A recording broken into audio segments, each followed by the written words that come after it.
Denon, Dynaudio, Focal, Grado, Audiolite. Toujours spécialiste en son et images. Moon, Oracle Audio, Paradigme, Rega, Sennheiser. Audiolite.qc.ca. Cet épisode de E égale RG2 est une présentation du whisky pour chien Loch Lomond. Le whisky pour chien Loch Lomond. Maintenant avec vrais morceaux de viande pour un poil soyeux. Parlez-en à votre vétérinaire.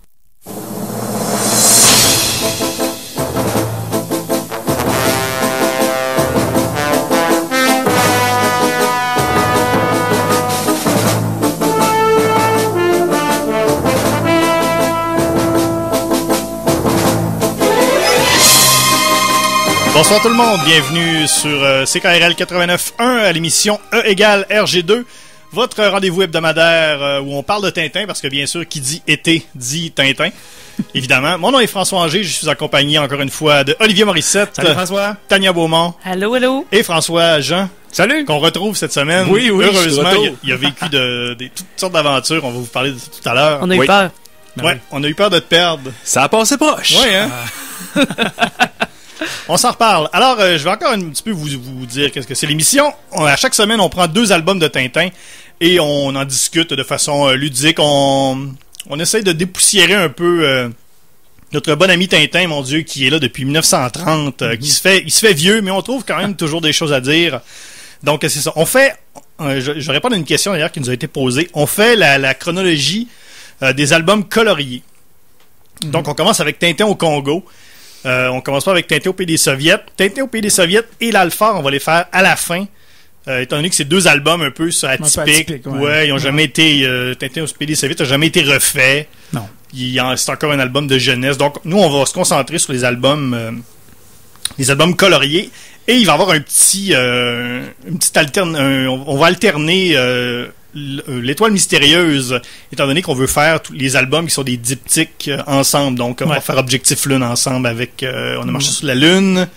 Il y a également le Temple du Soleil et les 7 boules de cristal. Ouais, puis le Secret de la licorne, puis la Camelot rouge. La Camelot rouge. Donc, c'est pour ça que l'étoile mystérieuse, on va le mettre un petit peu plus tard. Ouais. On va garder une bonne place. Oui, c'est ça. On va tous les faire. Oui. Également, pour nous suivre, pour nous suivre en même temps que l'émission, pour nous poser des questions également, on suit ça. Facebook.com/RG CKRL, RG HERGE, et également le hashtag MatraqueMolle, qui, on le rappelle, est la kryptonite de Tintin, la seule chose qui est capable de mettre Tintin KO, c'est la matraque molle. Donc, aujourd'hui, on parle de L'Oreille cassée et de L'Île Noire. On va entendre une chanson qui fait penser à L'Oreille cassée. Dans cet album, à la fin, Tintin se retrouve dans la rivière avec les piranhas. Et Jack White aussi, ça lui est arrivé. C'est pour ça qu'il a écrit une chanson qui s'appelle I Fought Piranhas. Voici The White Stripes sur CKRL.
You know what it's like.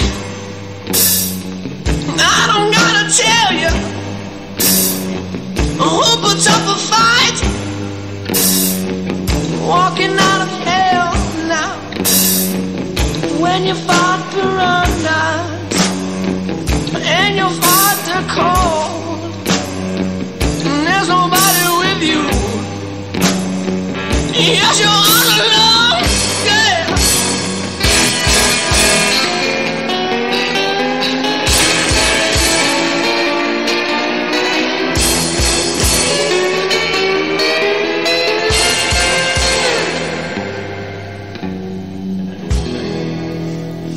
Les White Stripes sur CKRL, c'est l'émission E égale RG2. On parle de Tintin et on parle maintenant de L'Oreille Cassée. L'Oreille Cassée, un album qui est paru dans le journal Le 20e siècle. C'est encore dans le 20e siècle, je crois, à moins que je sois dans les patates. Qui est paru entre 1935 et 1937. Et la version que nous connaissons, la version colorée, est de 1943. Donc, L'Oreille Cassée, c'est quoi en gros? C'est Tintin, au début, il y a le vol d'une statuette, un fétiche le peuple des Arumbaya. Et le fétiche est volé, et là, Tintin décide d'aller à la poursuite de cette statuette. Il se retrouve dans un pays inventé qui est le San Theodoros, qui est en guerre contre son rival, le Nuevo Ricos. Et donc, Tintin se ramasse dans l'armée par un concours de circonstances. Pendant une révolution, il se fait au peloton d'exécution, comme d'habitude. Oui, encore une fois. Là, donc, cette histoire de l'armée. Après ça, il se retrouve dans la forêt, encore à la poursuite de la statuette. Il rencontre un nouveau, les Arumbaya en question, et ça se termine un peu rapidement. Oui, c'est ça. Il y a un beau décor de forêt. Puis, mais c'est une bonne aventure. C'est une bonne. C'est le début des très très bonnes aventures de Tintin. Là. Oui, mais ça va. Vas-y, François. C'est un peu là qu'on apprend que appelons ça les hispanophones sont jamais vraiment fiables. Il y a plusieurs personnages hispanophones qui sont pas super fiables. Je sais pas si ça sonne comme un préjugé d'Hergé là-dedans. On sait pas. Mais il y a toujours un petit peu la caricature dans Tintin. Ben oui. Ouais, ils sont très révolutionnaires. Hein, ça... Mais on le voit avec les méchants qui sont habillés d'un poncho noir avec d'un sombrero. C'est absolument pas discret. Non. Il me semble que tous les méchants, normalement, essaient d'être le plus discret possible, alors que là, ils ont l'air d'une mascarade ambulante. Mais ouais. En même temps, si tu vois ça dans la rue, tu te dis pas ce gars-là est dans une organisation terroriste ou quoi que ce soit. Il n'y a aucune organisation terroriste qui pourrait avoir ce genre de costume-là. Non. Ah oui. Donc, automatiquement, le déguisement est très bon, moi, je pense. Ouais, peut-être. Mais pour parler des préjugés, il y en a par rapport à la révolution. J'ai l'impression qu'on rit un peu du fait qu'en Amérique du Sud, il y a eu beaucoup de révolutions parce que on passe d'une révolution à l'autre. Les gens se demandent qu'est-ce qui se passe. Ah, encore une révolution. Je pense qu'il est comme Hergé trouvait ça drôle, les révolutions. Ils ont des révolutions en 48 heures environ. Ils essaient de garder quand même un bon rythme. Ouais, puis il semble que la plèbe vire son capot de bord toujours. Hein, c'est un général ou l'autre. Puis à la page 20-21, je pense qu'il y a 3 révolutions. Ouais. Pendant que Tintin se fait tirer dessus puis qu'il est chaud. Et c'est d'ailleurs très drôle quand il se réveille le même matin. Il se rappelle de rien, il est habillé en colonel. Colonel aide de camp. Et c'est normal, l'histoire suit son cours et il va faire sa job de colonel puis il est content. En même temps, les gars, vous serez d'accord avec moi qu'après une coupe de bière, levez la main ceux à qui c'est jamais arrivé. Ouais, de finir colonel. D'être enrôlé dans l'armée. D'ailleurs, je veux pas encore aller dans les stéréotypes, mais c'est la première émission de E égale RG2 où c'est exclusivement Saguenay-Lac-Saint-Jean dans le studio, donc on connaît ça, nous... Voilà, je parle, évidemment. Les préjugés. On connaît les préjugés concernant le monde en boisson. Ben, moi, j'aimerais vraiment qu'on parle de Tintin en boisson parce que, je pense pas que c'est quelque chose qui peut passer aujourd'hui parce qu'on évite quand même de montrer les héros ou les personnages qui sont dans des situations qui sont des mauvais modèles, par exemple, comme là, d'avoir bu. Mais ce que j'aime beaucoup, c'est que on dirait qu'enfin, il retrouve la raison et il dit des choses sensées pour une fois. Entre autres, tu parlais, François, du peloton d'exécution. Lui-même le dit, vous comprenez, moi, j'ai déjà été fusillé 3 fois. Alors, une fois de plus, ça m'est bien égal, je suis habitué. Et on dirait que cette réplique-là est tirée de notre émission. Donc, où on ironise un peu les aventures de Tintin. Mais enfin, sous l'influence de l'alcool, Tintin est sensé. Mais je pense qu'on a beaucoup parlé, justement, de l'âge de Tintin. Et je pense que, justement, le fait d'avoir pris une petite brosse comme ça, ça lui a donné une couple d'années. Il a grandi, il a passé un certain âge. Là. Ouais, il a peut-être vieilli un peu. Il a probablement vieilli. Ben, il a peut-être vieilli, mais il boit quand même de l'aguardiente. Ouais. Et c'est une boisson qui peut aller jusqu'à 50% de degré d'alcool, ce qui fait qu'il en prend à peu près 3-4 verres. Ok, il est pas chaud d'ail. Non, il est pas chaud d'ail. D'après moi, là, c'est une bonne c'est une bonne brosse. Là. D'ailleurs, il y en a à la SAC si on veut s'en procurer, peut-être pour se faire enrôler dans l'armée ou quelque chose de genre. Ben oui, écoute, après l'émission. Hein? D'ailleurs, ça aurait pu être un bon testé sur des Tintins. Oui, c'est vrai. Oui. Mais justement, moi, j'en ai parlé un petit peu tantôt. En fait, j'en ai pas parlé du tout. Mais bon. C'est parce qu'on discute avant l'émission, hein, c'est ça. Avant l'émission. Mais moi, cet album-là, ça m'a fait beaucoup penser que Tintin ressemble un peu à un héros des films de Hitchcock des années 40. Je sais pas s'il y en a qui ont déjà vu les films, je sais pas les titres en français malheureusement, The Foreign Correspondence ou The 39 Steps, qui est les 39 marches, je crois, en français. J'étais pas né. Non, ben moi non plus, mais je les ai quand même vus. C'est comme ça. Les héros hitchcockiens, c'est souvent un gars, un kidam, un gars un peu normal. Dans Foreign Correspondent, c'est carrément un reporter, donc le lien avec Tintin est quand même intéressant, qui se retrouve justement mêlé à des situations qui n'ont pas de bon sens, où ils finissent par courir après ce que Hitchcock appelait un MacGuffin, qui est un élément qui soit les codes de la bombe atomique, ou comme dans le Rey cassé, c'est justement la statue Arumbaya, qui est clairement un MacGuffin, qui est le truc après lequel on court, mais qui n'a pas vraiment d'incidence dans le récit. Donc, l'important, c'est la course après l'objet, c'est pas l'objet en lui-même. Exactement. Ouais. Les Hitchcock, c'est souvent ça. Puis je trouve que Tintin, il ressemble beaucoup à un héros hitchcockien, surtout dans ces albums-là, dans L'Île Noire aussi, dans Le Rey cassé, beaucoup. Donc, allez voir ça. Parce que rien ne l'appelle, Tintin, à aller résoudre ces énigmes-là. C'est lui qui est un peu grand talent, hein. Il va se mettre dans des situations, là, puis c'est lui qui cherche le trouble, un peu. Vraiment. Ben, c'est un reporter. Il entend vraiment au début qu'il y a un vol. Il se dit, il y a une bonne affaire là-dessus. Mais encore là, j'ai l'impression qu'il fait pas confiance nécessairement à la police, tu sais, parce qu'il dit, la police pourra pas retrouver le coupable. J'ai besoin de me mettre mon nez dans cette histoire-là. Mais c'est un reporter d'enquête. C'est du journaliste d'enquête, finalement. Ouais. Mais au contraire des premiers, où est-ce que dans Tintin au Congo, c'est tout le temps le gangster qui tombe sur Tintin. Là, c'est Tintin qui va au devant. Ouais. Par contre, il y a un truc qui m'a un peu accroché. Des fois, Tintin, on se dit, il est reporter, mais il a pas vraiment l'air d'écrire d'articles. Dans Le Rey cassé, il y a un matin où il se lève, il dit, allons voir dans la presse ce qu'ils disent à propos du vol. Mais c'est toi qui es supposé faire l'article. Ouais, c'est toi qui enquête sur le vol de la statue. Pourquoi tu vas voir dans le journal? Mais on sait pas si c'est un journaliste écrit. Ben, non, c'est ça. Il est peut-être un journaliste radio, hein, Tintin, on le sait pas. C'était-tu la radio dans ce temps-là? Ben oui. En fait, il y a quelqu'un de méta qu'on voit jamais qui dessine tout ce qui se passe et qui est pas loin, fait que mais il est jamais crédité dans les articles de Tintin, visiblement. Tu veux t'embarquer là-dedans? Non, on n'ira pas dans cette méta-là. Ben c'est ça, en tout cas, le débat est lancé. Ben on sent vraiment une espèce de cassure là, comme on le disait. Et moi d'ailleurs, j'étais vraiment énervée parce que il y a beaucoup de femmes au début de Le Rey cassé. Je me suis dit ça y est, c'est mon moment de gloire. Je vais pouvoir parler de toutes ces femmes québécoises debout.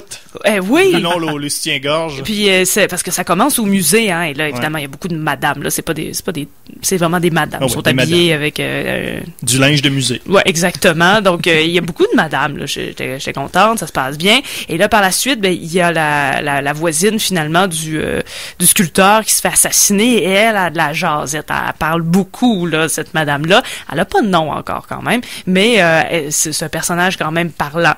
Et puis... C'est Olive, hein? C'est Olive dans Popeye. c'est vrai qu'elle y ressemble beaucoup, mais elle a pas mal de jasette. Puis là, après ça, c'est tout. Maintenant, il y a la madame dans le bar, là.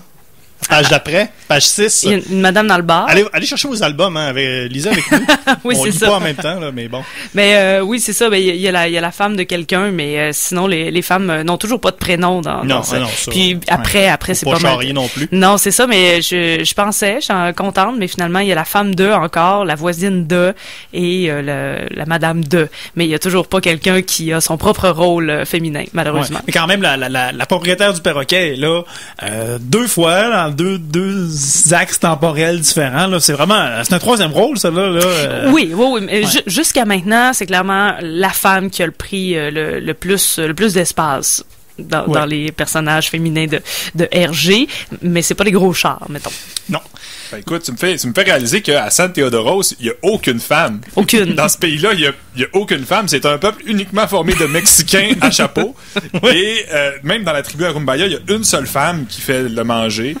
Et C'est peut-être même un gars avec les cheveux longs. on sait pas, c'est difficile à dire, hein, des longs Ouais. cheveux. Quoique d'un autre côté, graisseux. chez les Bibaros, comme ils ont toutes des grandes tuniques bleues, mais on sait pas qui est un homme et qui est une C'est femme. ça, une tribu androgyne. Ouais, peut-être. Mais c'est vrai, ça. Oui, peut-être aussi. Mais bon, c'est toujours pas significatif là-dessus. Peut-être que le Écoutez, peuple... c'est mon combat. Oui, non, c'est correct. Mais peut-être que le peuple de San Theodora, justement, est en voie d'extinction. Mais peut-être aussi, ça pourrait expliquer bien des choses.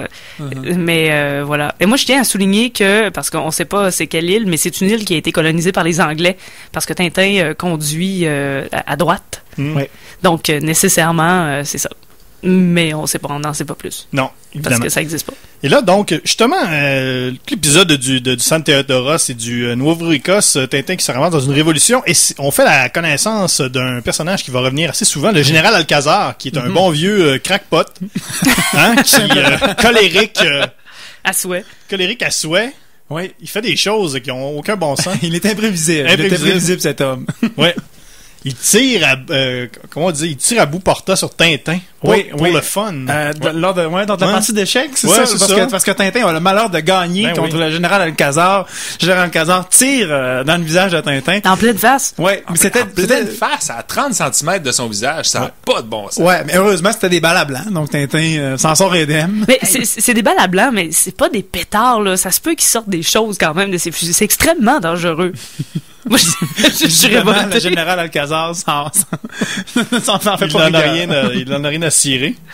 Non, clair. Et tout cet épisode-là, justement, de la Révolution, c'est inspiré d'une vraie histoire. C'était une guerre qu'il y a eu dans les années, dans ces années-là, dans les années 30. C'est entre la Bolivie et le Paraguay. Et cette guerre-là avait été un peu menée par des vendeurs d'armes américains qui avaient vendu des armes aux deux côtés, comme ça, pour un peu avoir le contrôle du pétrole. Et c'est carrément ça qui est dans l'album de Tintin. On reprend, dans le fond, cette histoire-là à la sauce Tintin. Ouais. Oui, avec les deux pays. Donc, le San Theodora, c'est le Nouveau-Écosse, dont la capitale est San Facion. Ben oui, sans Sans façon. Tu me fais penser que ce concours de circonstances-là est repris plus tard dans Coke en stock, quand c'est Dawson qui fait la vente d'avions, encore une fois, à Tapioca et à Alcazar, et c'est la même compagnie. Fait que, décidément, il ne tire pas de leçon. Ces deux généraux n'apprennent C'est pas. deux généraux. Mais on le sait tous, le général Tapioca est bien sûr un général blanc et mou. Oui. Donc, il doit pas être... Ça va être un peu une chiffre molle. Là. Probablement, mais c'est deux grandes compagnies pétrolières, mais tu l'as mentionné, la scène où on voit le marchand d'armes finalement aller en vendre aux deux côtés, et ça, il y a sa secrétaire, hein, là-dessus, c'est vrai. Il y a une autre femme ici là, qui écrit le contrat qu'on lui dicte. Évidemment, elle n'est pas... c'est pas un grand personnage. Non, mais bon. Mais je vais m'y faire. Il y a quand j'imagine. même un emploi rémunéré. Oui, ben peut-être, ou c'est peut-être juste la femme aussi du monsieur là, C'est puis très possible. c'est pour la suivre. Je sais pas qu'est-ce qui se passe. Mais il y a aussi ces fameux personnages qui ressemblent beaucoup à Tintin. Oui. Oui, c'est vrai, sur Sur le le bateau. bateau. Sur le bateau. Tout le monde ressemble à Tintin. Oui, par un heureux ou un malheureux hasard pour eux. Là, en fait, là, les gens morphologiquement ressemblent à Tintin, ce qui mène à des attaques sauvages envers eux. Pauvres eux. Mais oui, et d'ailleurs, on attrape quelqu'un par la barbe avec un nœud coulant. Oui. Et moi, j'aimerais que les gens relèvent ce défi. Donc, de toute façon, c'est la mode, là, les très grandes barbes. Trouvez-vous un gars un peu hipster avec une très, très grande Il y barbe. en a partout ici, on en voit passer. Ben, c'est ça, on est dans les moelleux, donc il y en a beaucoup. On s'installe au 2e étage et on descend un nœud coulant. Faut attraper la barre par le nœud coulant et réussir à soulever l'homme. Quoique c'est un vieillard qui a la taille de Tintin, donc on parle d'environ 5 pieds. Il est probablement pas très lourd, mais c'est quand même tout un défi capillaire de faire ça, là. Ouais. Parlant de défi, François Jean, qui est notre Mythbuster en résidence, qui fait la chronique testée sur des Tintins d'habitude. La semaine dernière, on t'a perdu. On a voulu expérimenter, comme dans les cigares du pharaon, de te jeter dans un sarcophage dans la rivière. On t'a tiré en bas de la chute Kabir Kouba. Oui. Et on a essayé de te rejoindre. Ça a pas marché. Ça n'a pas fonctionné. Donc, j'ai vraiment Qu'est-ce qui passé t'est une arrivé? semaine difficile à cause de ça, mais heureusement, un bateau de croisière m'a récupéré et m'a ramené ici dans le Vieux-Port. Le Louis Joliette. J'étais très, très, très chanceux là-dessus. J'ai mal mangé. Ouais. Et d'ailleurs, la raison pour laquelle Guillaume Plante n'est pas là, c'est qu'on a essayé quelque chose d'autre qui avait lieu dans les cigares du Pharaon. Oui. C'est sauter par-dessus une clôture en utilisant comme levier le ventre d'un gros homme. Oui, ben oui. Et ce que j'ai fait, on a couché Guillaume Plante par terre.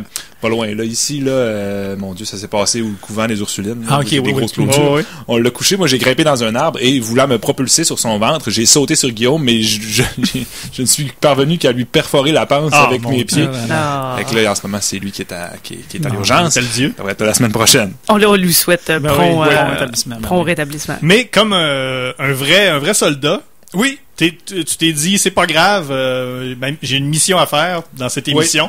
Et qu'est-ce que tu as fait cette semaine? Écoute, on va aller au fond des choses. L'oreille cassée, c'est très agréable parce qu'il y a beaucoup de morts là-dedans. Hein. J'ai regardé ça. Il y a le petit monsieur qui essaie de tuer Alcazar qui explose. Tout après, le général Alcazar promet de fusiller tous les gardiens de prison s'il retrouve pas Tintin. Tintin n'étant pas retrouvé, on peut présumer ce qui s'est produit. Et il y a les deux malfaiteurs qui finissent avec des petits diables à la fin. Donc beaucoup de morts là-dedans, ça saigne. Et moi, la portion qui m'a intéressé cette semaine, c'est lorsque Tintin est dans un petit shack perdu quelque part, la case de Ramon. C'est ça, une petite cabane. Ramon. Il se fait menacer de mort avec un pistolet. Il doit absolument dire où le fameux fétiche Arumbaya se trouve. Et là, c'est vraiment la chance typique de Tintin. Il y a la foudre qui tombe sur la cabane et qui crée une boule d'électricité. On voit une gaz en forme de boule d'électricité. Et tout de suite après, Tintin s'est volatilisé. Et c'est téléporté carrément dans la rue. Il y a un petit mal de tête, mais c'est tout. À part ça, il a l'air d'être bien. Il est même capable de tirer des roches sur la tête des méchants et de siffler après en les ficelant avec des câbles. Ça n'a pas de bon sens, cette page-là. Non. C'est quelle page? 27? 27. Allez voir ça. Bon. Allez voir. On a fait ça, on est monté au lac Sept-Îles, on a trouvé un chalet semblable, et vous savez, la semaine passée, il a fait très pas beau. Dans ce coin-là, on a eu des cellules orageuses. Et moi, c'est ça, je me suis assis sur un petit tabouret, on s'est assuré que malgré le fait que le chalet était en bois, il y avait un fil conducteur qui se rendait jusqu'à moi. Et la foudre est tombée, hein, on a pu prévoir au moins ça. Et ça m'a vraiment fait mal. Ben oui. Je suis resté sur le banc. Ça a traversé mon corps de part en part. Et, aucune téléportation? Non. Aucune téléportation. Par contre, j'ai perdu tous mes cheveux. Et, et tout mon réseau vasculaire s'est carbonisé. Horrible perruque. Oui, tout à fait. Et ça a vraiment fait mal. On parle d'une une bonne décharge. De plusieurs gigawatts de douleur. Donc, t'aurais pas été capable par la suite de t'échapper, de ficeler des gens, comme tu l'as dit, avec des câbles, après ça, d'aller faire du canot pendant plusieurs jours. Ça a été un bon 4 jours de réhabilitation. Et je dois malheureusement infirmer cette page. Est-ce que les gens avec qui tu étais ont perdu la moitié seulement de leurs vêtements? Le côté droit de leur vêtement. Ça, par exemple, je peux le confirmer. OK, au moins. C'est déjà ça. Mais c'est ça la fiction, hein, c'est de prendre des petits détails qui sont véridiques pour faire croire aux gens que ça se peut. Très bon, très bon. Tout de suite après la case à Ramon, le shack à Ramon, Tintin, donc, ça va dans la forêt. Encore une fois, à la poursuite, là, l'histoire de l'armée, il a décidé que, c'était pas pour lui. Il a dessoulé, visiblement. Et il se ramasse donc dans la forêt où il rencontre le célèbre explorateur Ridgewell. Le célèbre explorateur. Je l'ai cherché longtemps, ce Google. Oh mon Dieu. Moi aussi. Puis on l'a pas trouvé. Le célèbre explorateur, donc Ridgewell, qui ressemble comme deux gouttes d'eau à l'acteur Donald Sutherland. Et donc, c'est ça. Et il y a une espèce... Là, encore une fois, c'est une mini...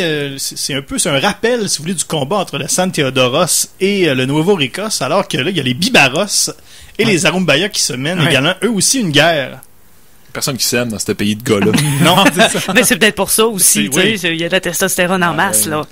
Et chez les Arumbaya, Milou, ça commence à être le début de son calvaire. Ouais, c'est son calvaire. Ouais. En fait, cette semaine, moi, je vous parle, surtout dans l'oreille cassée, là, de Milou, ce pauvre mal-aimé. Ouais. On dirait que je sais pas si c'est le sort que ça chante contre lui ou Hergé qui a un compte à rendre là, à Milou. Mais le pauvre Milou, encore une fois, se fait blesser la queue à maintes reprises dans cet album-là. Ça n'a pas de bon sens. On parle là, en page 43, Milou se fait blesser la queue là, avec un impact. Là. Ensuite, en page 44 encore.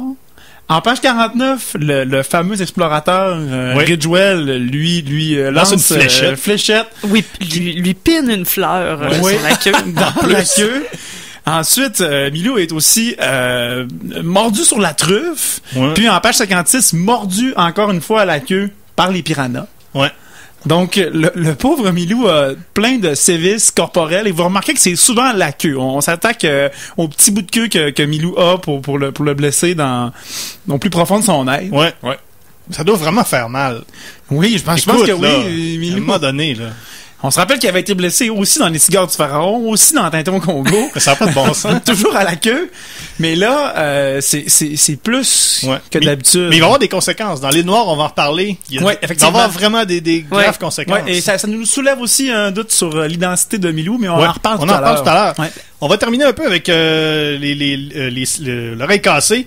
Donc, évidemment, Tintin et les Ridgewell réussissent à s'évader grâce à un numéro de ventriloque, évidemment, comme tout le monde le fait. C'est tellement facile. Tintin se retrouve chez lui à Bruxelles et il voit enfin la statue des Arumbaya qu'on vend pour 200 francs belges. J'ai fait le calcul. C'est à l'époque que c'était... J'ai pris ça dans mes notes ici. Ouais. C'était combien? Ça valait 7,13 canadiens. Et aujourd'hui, en dollars de 2016, ce serait 100 $. Donc, et tout de suite après, il en voit d'autres. Et finalement, c'est parce qu'il y a un sculpteur qui a décidé d'en faire en quantité industrielle et les vend dans tous les gift shops de Bruxelles. Atelier de sculpture Balthazar qui produit des fétiches en oui, quantité. C'est ça. Et finalement, on retrouve les deux malfrats. On réussit à retrouver la piste du vrai fétiche qui était acheté par un collectionneur. Dans le fétiche, il y avait un diamant. Le diamant tombe à l'eau. Et nos deux taouins qui meurent. Oui, dans une représentation plus que catholique de la mort. C'est très étrange. C'est vraiment une case. Tu arrives à cette case-là, page 61, et c'est complètement étrange. Des petits démons cornus. Emportés par deux diablotins. Des diablotins, J'aime bien l'utilisation du mot diablotin, parce que c'est carrément ça. Ça finit quand même drôlement. Oui. Ben, moi, j'aimerais terminer en disant que notre émission a été prédite dans cet épisode, dans l'oreille cassée, parce que au tout début, on recherche une voiture et on a eu le temps de nommer le numéro de plaque. Ouais. Et le numéro de plaque est le 1600891. Donc 89 ans, 16 comme l'année 2016. Alors depuis le début, Hergé nous a envoyé un signe pour que cette émission-là existe. Écoute, perdre mon mardi soir puis apprendre ça vaut tout ce qu'on a fait à date. Hashtag matraquemolle. Hashtag matraquemolle. Parlez-nous-en. Facebook.com/RGCKRL. On va dans une petite pause publicitaire. On vient tout à l'heure avec l'île Noire. Vous écoutez CKRL 89.1. Salut, c'est Jessie Caleb. Du 27 au 30 juin, partagez sur Facebook le visuel de la soirée Cœur de Pirate au Festival d'été de Québec et courez la chance de gagner une paire de billets zone avant-scène pour son spectacle du 10 juillet.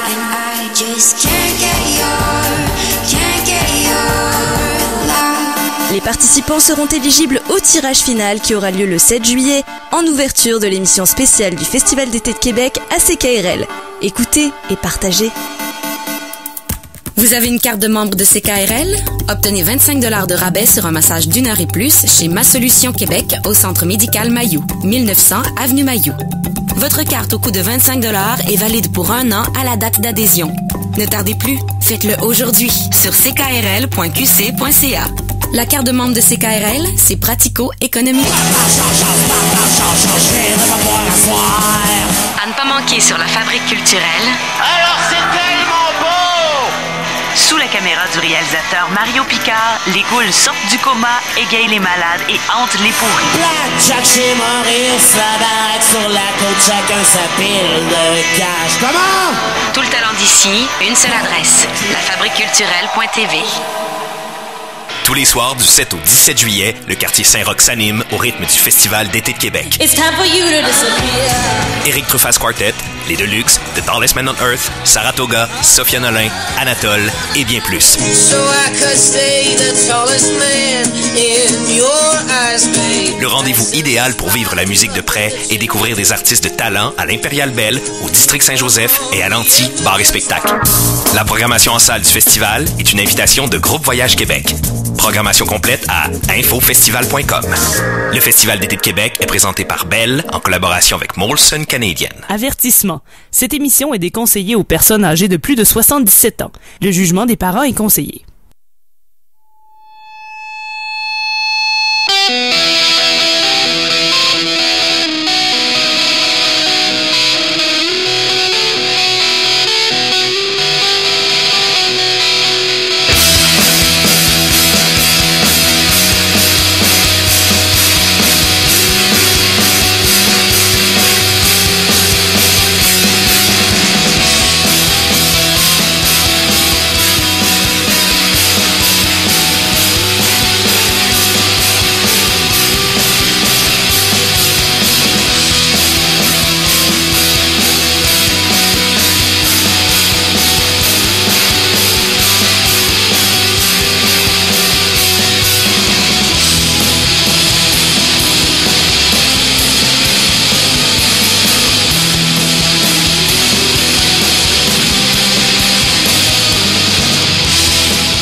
Mogwai avec Glasgow Mega Snake sur CKRL. Vous êtes sur les ondes de CKRL. Oui. Oui.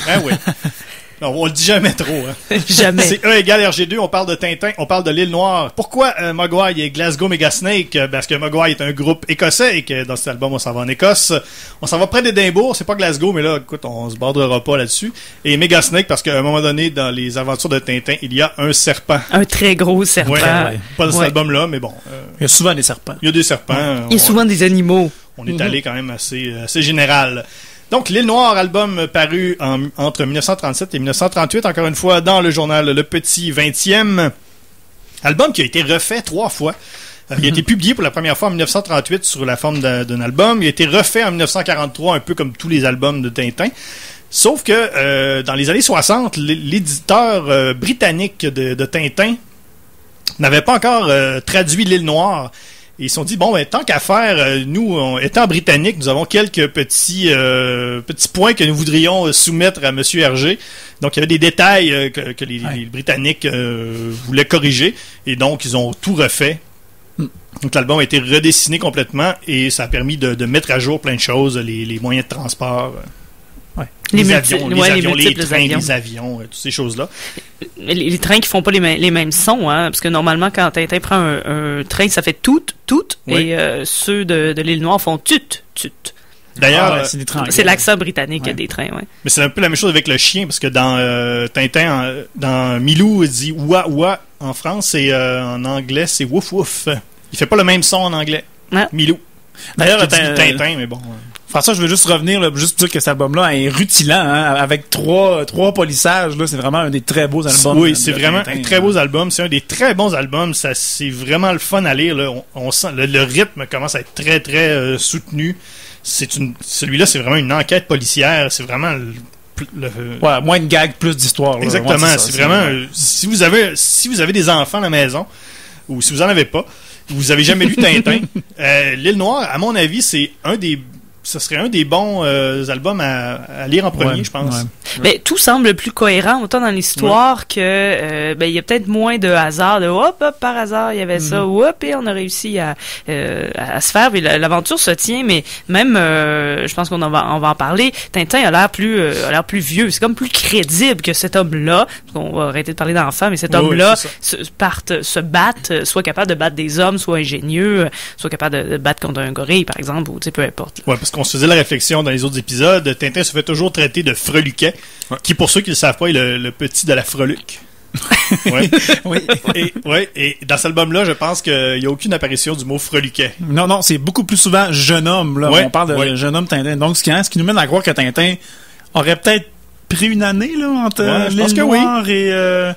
ouais, peut-être. Ça brosse, ça l'a. C'était peut-être son initiation. Tu sais, il est arrivé dans le monde des adultes. Et je tiens à souligner aussi que c'est l'arrivée de son habit traditionnel. Ouais. Là, je parle pas de l'habit traditionnel écossais qui porte sur la couverture, mais de son pull bleu pâle de son capri brun. Ouais, c'est pantalons de golf. Ouais, pantalons de golf, ouais. Qui disparaîtront à la fin, mais là, pour l'instant, là, c'est les fameux pantalons de golf. Il commence à être usé. Ouais, c'est ça. Il porte le même pantalon pendant 40 ans. Ouais, à coup de chloroforme puis de matraque sur le pantalon. C'est ça. À un moment donné, ça use son pantalon. L'île Noire, donc, c'est ça. Pour faire un petit résumé, Tintin qui se ramasse encore une fois mêlé à une histoire dans laquelle il cherche le trouble un peu. Il aurait donc pas dû aller se mettre le nez là-dedans. Il s'en va dans une histoire de contrebandier. Il s'en va en Écosse. C'est pas des contrebandiers, des faux monnayeurs. Ouais. Quoi qu'on le sait pas au début. Il le sait pas. Mais c'est un truc policier, c'est vraiment une enquête, c'est ça. On apprend en même temps que Tintin, qu'est-ce qui va se passer. Donc ça c'est bien. La première page, Tintin meurt à la fin de la première page. ça c'est bien. Hein? Oui. Ouais, ça répète un album d'une page. Puis on aurait dit c'est bien, c'est concis. C'est concis. La série. Ouais, parce qu'on y tire dessus. Un destin tragique, on tire dessus. Ben oui, on tire dessus et tout de suite après. Le lendemain, évidemment, parce que c'est toujours le lendemain dans les albums de Tintin. Tintin est frais comme une rose après s'être fait tirer une balle qui a ricoché sur ses côtes. Oui, le médecin dit rien de grave, la balle a glissé sur une côte. Ben voilà. Hein? Et je prends la parole pour Guillaume Plante pour affirmer une fois de plus que sait-on jamais, Tintin serait-il un X-Men pourvu du Healing Factor? Un Wolverine. Oui. Cette côte était-elle dans un alliage hyper résistant? Voilà. Mais entre os et balle, je sais qu'on est dans les années 40, là, mais ça reste une balle de fusil. Là. Entre un os et une balle, je pense que la balle est un peu plus solide. Oui. Donc, de glisser sur une côte... Là, à une distance d'environ 10 mètres, là, Tintin se fait tirer, puis la balle ricoche. Ouais. Et là, on a... Au début, on a une des preuves... une des seules preuves dans les albums de Tintin que ça se passe bel et bien à Bruxelles. Parce que Hergé, au début, donc dans les premières versions des albums, c'était clairement... ça se passait clairement à Bruxelles. Il y avait beaucoup de références à la Belgique. C'est ça qu'on dit, la Belgique, c'est ça le nom du pays, je me souviens plus. Le Belgium. La Belgium, je sais pas. La Belgium. Enfin, peu importe. Et là, clairement, Tintin embarque dans un train et c'est écrit Bruxelles. Donc, c'est vraiment, on a la preuve, enfin, que ça se passe en Belgique. Enfin, la preuve, parce que moi, ça m'empêchait de dormir. Enfin, finalement. Oui, finalement. Tu posais quand même la question, ouais. Et là, encore une fois... un début, encore une fois, à la Hitchcock, Tintin qui se ramasse embellificoté dans des histoires... dans lequel il n'est pas le protagoniste, mais il se fait donc embarquer par les Dupont. Encore une fois, il se fait accuser à tort. Il se fait piéger aussi. Il se fait piéger. Ouais. C'est pas trop long qu'il est au bord d'une falaise. Oui, effectivement. C'est pas trop long. Encore là. confronté à la mort. Oui. Et c'est Milou qui le sauve. Et comment Tintin remercie Milou? En l'invective. Il le gronde. Il le gronde. Mais, et ça va arriver quand même plusieurs fois. Où Milou le sort du pétrin et il le félicite, mais rajoute quand même un petit commentaire par la suite. Dans cet album-là, là, c'est honnêtement, il y a un profond malaise. Oui. En fait, non, vas-y, Olivier, toi, t'as une bonne théorie. Oui, en fait, puisqu'on en parle, là, on voit que Milou, plusieurs fois, est contre Tintin un peu, hein, va à l'encontre de lui, fait des faits un peu à sa tête. Il remet en doute aussi. Poursuit des animaux sauvages, n'aide pas Tintin, là, pas en tout dans sa cause. Et puis, on avait senti déjà, hein, dans l'album d'avant, on s'en rappelle que il y avait quelque chose qui se passait avec Milou. Ouais. Se pourrait-il que le Milou qu'on voit dans l'île Noire ne soit pas le Milou qu'on pense? Si on se rappelle dans le Lotus Bleu, hein, un moment donné, on perd Milou, et là, on le retrouve, on l'embarque dans le fourgon blindé. Ah, il errait dans les rues. Ouais. Et tout cet album-là, on se rappelle que Milou ne reparle pas de tout l'album. Non. Eh bien, ma théorie, c'est que Milou, celui qu'on voit dans l'île Noire, est un chien chinois. Et que le Milou original est encore dans les rues de Shanghai à errer, à chercher Tintin. Et là, ce pauvre chien chinois-là qui connaît pas ce jeune homme là qui fait des aventures à Abracadabra, ben il dit je dois rien lui à ce gars-là. Donc je fais à ma tête et puis carrément, même Milou qui prend une petite tasse, hein? Oui, quelquefois. Ben oui. Oui, ça le dérange pas là. Ben non, c'est ça. Mais moi j'ai une autre théorie. Ouais. Moi, j'évoque plus la théorie du choc post-traumatique. Autant pour Tintin que pour Milou. Parce qu'il s'en passe des choses, là, et il le mentionne lui-même, quand il est sous dans l'épisode précédent, mais on sent que là, la vérité sort, hein. J'ai été 3 fois fusillé, une fois de plus. Qu'est-ce que ça change? Mais ça change que psychologiquement, ça joue dans la tête de Tintin. Il se fait assommer assez souvent, il se fait attacher, faire face à la mort, ça change quelqu'un. Et Milou aussi fait face à la mort. Donc, d'après moi, il y a un choc post-traumatique et là, leur relation est tendue. Et je pense qu'il va falloir aller consulter à la fin de cet épisode-là parce que sinon, ça va éclater. Est-ce que tu irais jusqu'à dire que Tintin fait un peu penser à Rambo?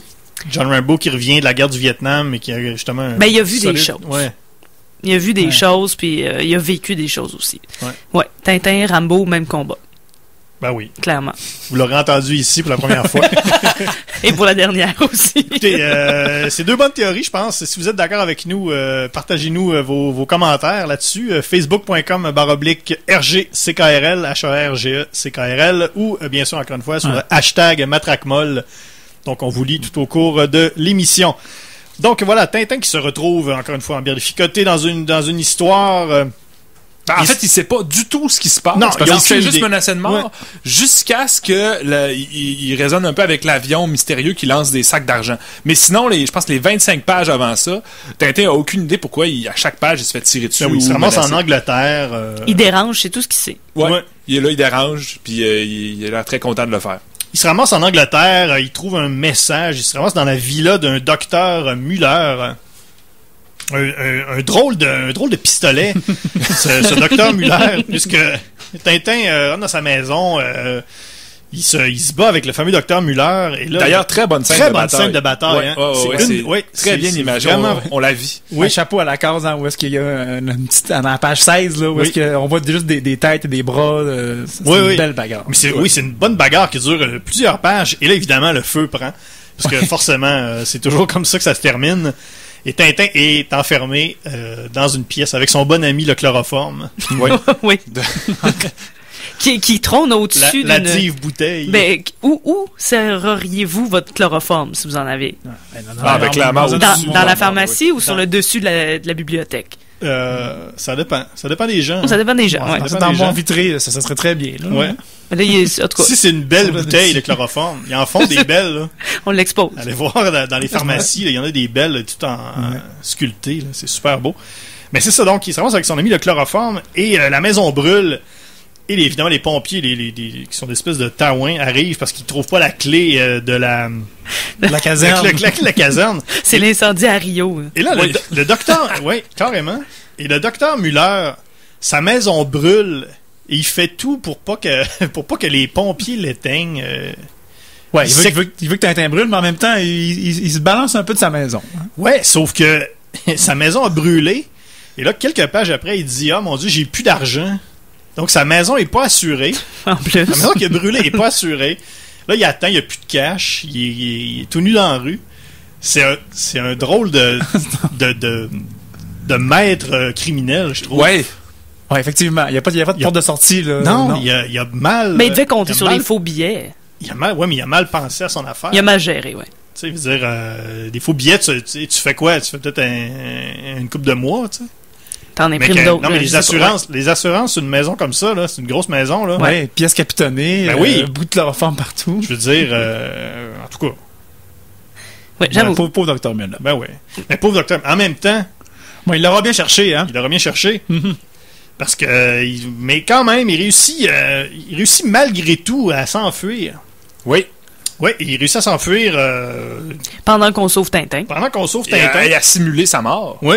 C'est ce qui est d'ailleurs fort bien réussi. Et toute cette poursuite avec le docteur Muller qui se fait dans beaucoup de moyens de transport différents. Oui. Hein. On voit des voitures, des bateaux. Il y a 8 avions dans l'épisode au complet. Quelques trains aussi. Quelques trains, ouais. C'est vraiment une bonne commandite de la Société des transports belges. On est en Angleterre. Peu importe, ça te donne envie de il y a encore une référence, je parlais d'Hitchcock tout à l'heure, il y a encore une référence à Hitchcock à la page 37 où l'avion fonce sur Tintin et les Dupont. C'est un peu comme dans La mort aux trousses dans North by Northwest. Donc je pense que j'ai pas tout à fait tort dans cette histoire-là. Et évidemment, Tintin, après cette poursuite en avion, moi, il y a un truc qui m'a un peu troublé, c'est que les Dupont, tout le monde prend son avion là, pour tout le monde se trouve un pilote pour se sauver. Oui. Monnaie courante là-bas. Les Dupont trouvent une espèce de c'est le mécanicien qui a jamais piloté d'avion et on s'en rend compte un peu trop tard. Tintin, lui, se retrouve avec un espèce de pilote tout à fait avec le look de pilote d'aviation là, dans les vieux films là.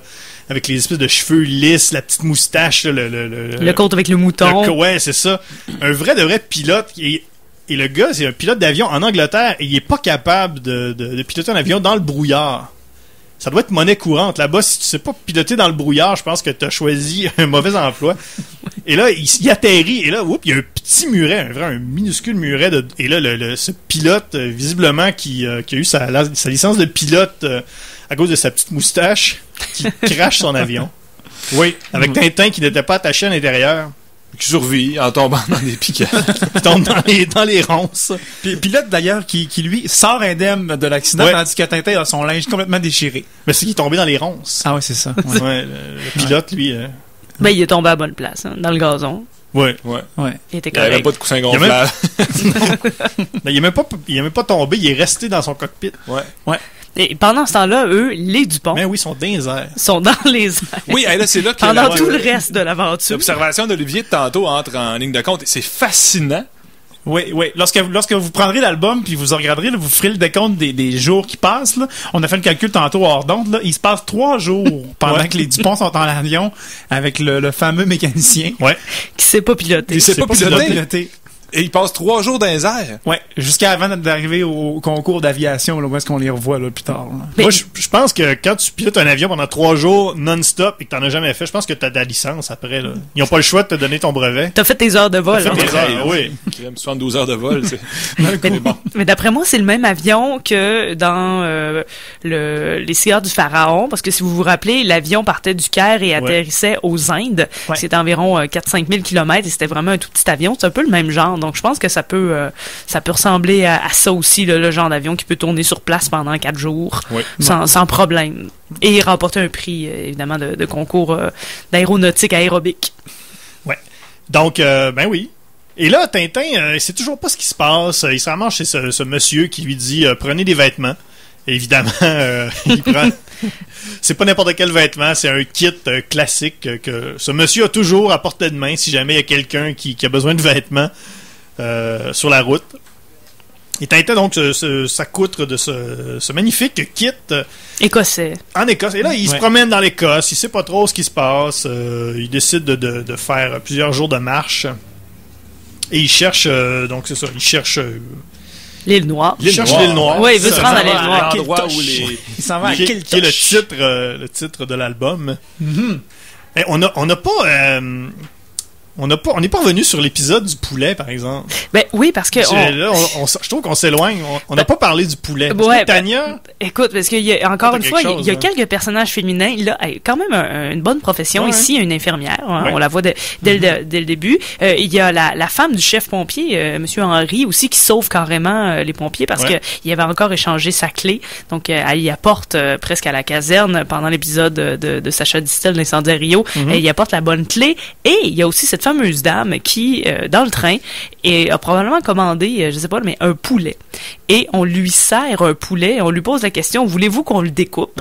Un gros poulet plein. Et c'est un gros poulet, parce que finalement, il y a une poursuite, le poulet revole, et c'est Milou qui l'attrape, donc toujours dans sa désobéissance. Donc, il attrape le poulet et veut le manger, mais on le voit que c'est vraiment un gros poulet. Donc, cette madame-là, dans le train, a commandé un poulet. Le genre de poulet que tu t'en sauves pas en bas de 25$ chez Saint-Hubert. Mais sérieusement, moi, j'en ai dépecé un là, cette semaine. J'ai acheté un poulet et je pourrais jamais... Je me dis, mon Dieu, que je vais manger du poulet cette semaine. Ça n'a aucun bon sens. Mais cette madame-là a commandé ça dans le train. T'as voulu faire un tester sur des Tintins moins dangereux. C'est à peu près ça, tu sais, mais le penchant foodie de Tintin, c'est ce gros poulet. Mais c'est mon personnage féminin coup de cœur jusqu'à maintenant. Même l'infirmière, même la madame qui avait des cheveux un peu comme les personnages africains, ça me plaisait, mais la madame qui mange un poulet complet, elle répond oui à la question, voulez-vous qu'on le découpe? C'est madame, hein, toute frêle, là, qui une freluquette. Qui s'engouffre un poulet. Mais pauvre madame, elle ne pourra pas manger son poulet. Ben non, parce que Milou... Parce que, évidemment, Milou passe par là et décide d'agripper le poulet. Et de se sauver avec. Et là, les deux malfrats décident évidemment, comme tous les bons malfrats sur des trains, ils décident de détacher un des wagons. Et là, Tintin se retrouve sur les rails. Et là, il y a un autre train, heureusement, de marchandises. Et là, il embarque Milou sur le wagon. Et là, ils décident de manger leur poulet qui doit goûter... il doit goûter un peu... d'ailleurs, ils le disent. Hein, un peu coriace. Mais, mais en plus d'être coriace, il doit goûter un peu la voie ferrée. Un peu la voie ferrée. C'est probablement ça. Et là, Milou prend une petite tasse. Ça, c'est quand même drôle. Après Tintin, chaud, c'est Milou. Oui. Moi, j'en reviens pas 2 en 2. Qui s'enfile du whisky Loch Lomond. Et qu'est-ce qui s'en vient dans le prochain album? Pas le prochain, mais le presque prochain album, Capitaine Haddock. Oui, donc là, on aura de l'alcoolisme à c'est ça. Et donc, c'est comme un début, tu sais, on dirait que progressivement, on met des pistes. Ouais. Tu vois, il y a de la boisson. On met l'odeur. Exactement. Ouais. Mais une fois que Tintin est rendu sur l'île Noire, il y a la bête dont le mystérieux vieillard nous avait parlé, cette fameuse bête qui mange tout le monde sur l'île Noire, qui finalement est un gorille. Ouais, croyez-le ou non. Mais oui. Mais je trouve ça quand même intéressant qu'il dans une histoire normale, si aujourd'hui, si Tintin avait été fait par, mettons, J.J. Abrams, on n'aurait jamais su c'est quoi la bête, tu sais. Là, au moins, on le sait. On l'aurait su à la fin, puis on a fait, mais là, tout de suite, bang, C'est un gorille. Mais sur une île, au large des côtes de l'Écosse, un gorille. Comment on amène ça là? Mais moi, je pense que le gorille était là. Il était là à l'époque pré-médiévale. Et il s'est échappé, donc il a fait tout le trajet d'Afrique jusqu'en Écosse et on a construit le château autour du gorille. Ah.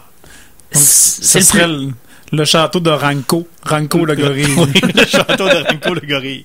Donc on a fait le château autour du gorille. C'est peut-être aussi le gars de la UFC irlandais, Conor McGregor, avant qu'il se rase. D'ailleurs, le vieillard dans le village, à Kilta, je dis que un McGregor serait allé sur l'île Noire et on ne l'a jamais revu.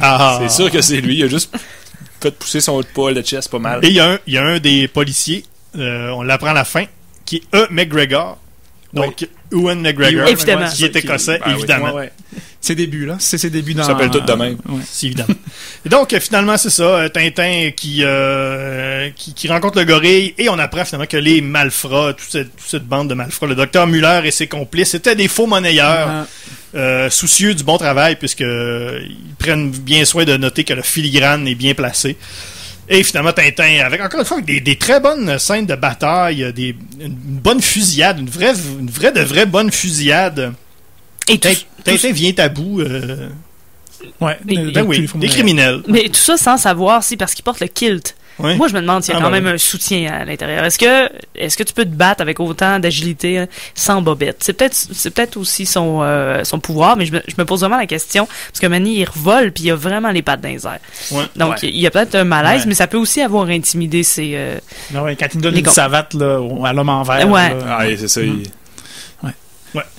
Ben, écoutez, c'est ça, l'île Noire, très bon album, et juste avant de se quitter, François-Jean, tu as essayé un truc tiré de l'album de l'île Noire, qui est de te faire propulser en dehors d'un avion et de te faire reprendre. Ah oui, très rapidement.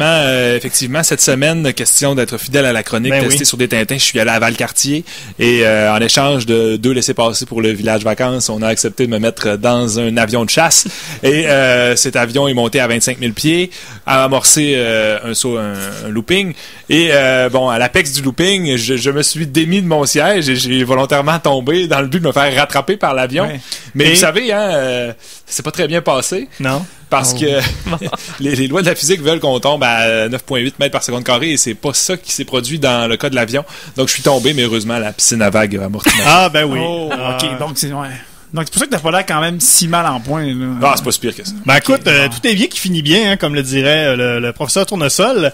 Et c'est la fin de notre périple dans l'île Noire et dans l'oreille cassée. La semaine prochaine, c'est le sceptre d'Ottokar et le crabe aux pinces d'or. C'est l'entrée du capitaine Haddock. Oui. On a, écoutez, vous voulez réécouter cette émission ou les 2 autres précédentes, c'est en balado-diffusion sur iTunes. Oui. Maintenant disponible sur iTunes, E égale RG2. On est sur Facebook, facebook.com/RGCKRL. On est sur Twitter, #matraquemolle. Mais elle n'est pas encore présente. On a vu une matraque. Oui, ça s'en vient. Hein? Mais la molle, elle s'en vient. Oui. C'est ça, il y a des matraques dures, mais là, les matraques molles, ça s'en vient. Olivier Morissette, merci beaucoup. Merci François. Tania Beaumont, merci beaucoup. Ça fait plaisir. François-Jean, merci beaucoup. Ça fait plaisir. Prompt rétablissement. Merci. Guillaume Plante sera de retour la semaine prochaine. Mon nom est François Angers. Je vous souhaite une bonne fin de soirée. Après nous, c'est l'émission Ma boîte à cassette. Oui. Restez à l'écoute. Alors merci et à la semaine prochaine. Téléchargez cette émission sur ckrl.qc.ca ou sur iTunes. Cette soirée vous est présentée grâce à la participation du Bal du Lézard. Le Bal du Lézard, 1049 3e Avenue à Limoilou. Lebaldulézard.com 89.1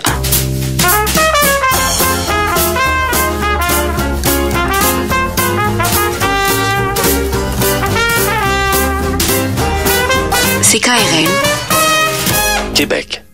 Allô, c'est Jessie Caleb. Du 20 au 23 juin, écoutez Stéréo Local et participez à notre tirage d'une paire de billets zone avant-scène pour le concert de Fred Pellerin le 14 juillet au Festival d'été de Québec. 4 chanceux seront éligibles pour le tirage final qui aura lieu le 7 juillet en ouverture de l'émission spéciale du Festival d'été de Québec à CKRL.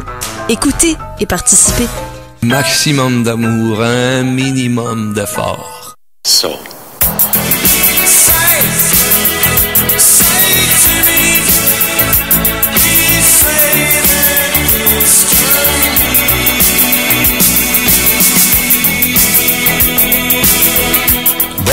Ici Jean-Marc du groupe The Box. Vous écoutez CKRL 89.1, la radio culturelle de Québec. Non coupable pour cause d'aliénation mentale.